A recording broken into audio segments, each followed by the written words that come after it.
পৌষ সংক্রান্তির পিঠে গুড় পিঠে তৈরি হয়ে গেল। এবারে হবে সিদ্ধ পিঠে।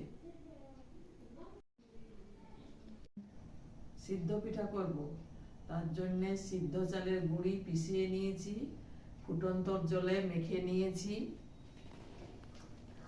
আধ ঘন্টা মাখা হয়ে গেছে। নারকেলের পুর তৈরি করেছি গুড় দিয়ে। তিলের পুর তৈরি করেছি গুড় দিয়ে।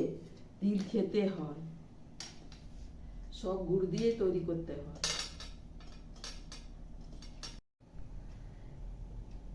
এই বাটিতে গরম জল নিয়েছি সামান্য, হাত বুলিয়ে বুলিয়ে এইটা রুটির মতো লুই তৈরি করব।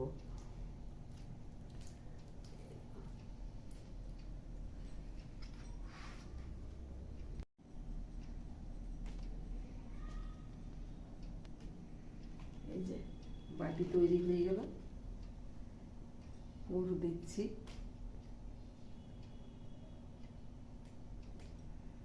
যেমন খুশি তেমন বানাতে পারেন। আমি এটা পানি ফল করলাম।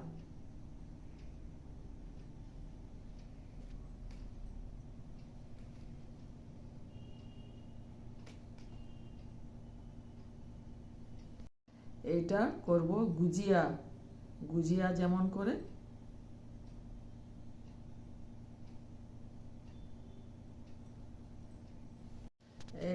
এটা অনেক ধরনের করা যায়।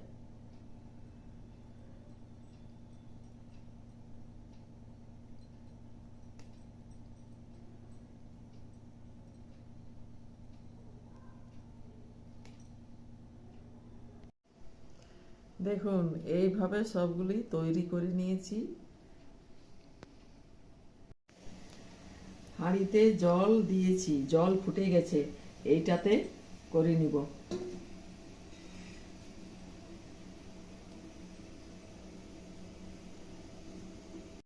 এইভাবে সবগুলি দিয়ে দিচ্ছি।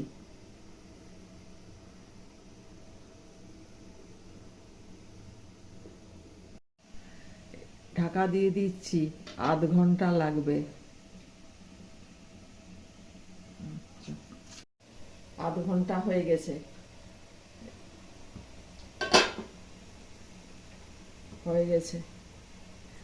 এবারে সামান্য সামান্য জল দিয়ে তুলে নেব।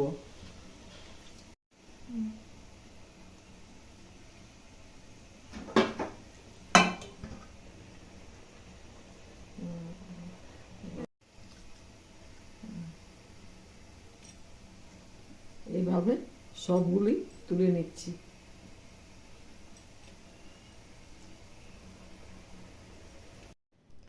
সিদ্ধ পিঠা তৈরি। সকালে শক্ত হয়ে যায়। এইগুলি মশলা দিয়ে তেলে ভেজে খায় আর দুধ দিয়ে ফুটিয়ে খায়। সকলকে জানাই মকর সংক্রান্তির শুভেচ্ছা। আজ মকর সংক্রান্তি, স্নান করে খেতে বসেছি। এই দেখুন, খেতে হয় গুড় চিড়া, তিল ভাজা, লাউ পিঠে, সিদ্ধ পিঠে, নারকেল নাড়ু, গুড়ের নাড়ু, গুড়ের পিঠে। দেখুন চা দিয়ে খেতে বসেছি।